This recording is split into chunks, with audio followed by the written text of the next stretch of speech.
Hey guys, my name is Princy and welcome back to my channel. So today I'll be sharing a very simple, easy and healthy oats dosa recipe. It's very quick to make it and keeps you fuller.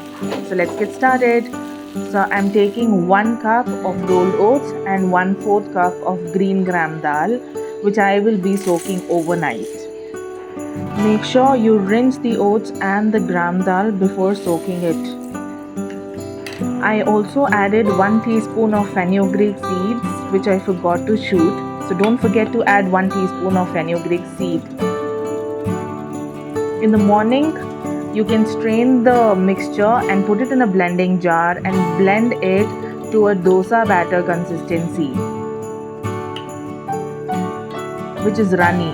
And you can add 1 teaspoon of cumin seeds. Mix it well and stir everything together.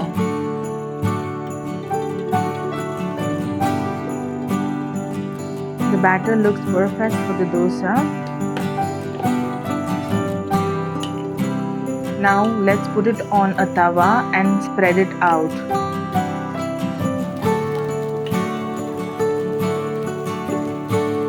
Look how beautiful the dosa is. You can enjoy this delicious dosa with some coconut chutney or any chutney of your choice. I'll make a video on the side dips sometime later.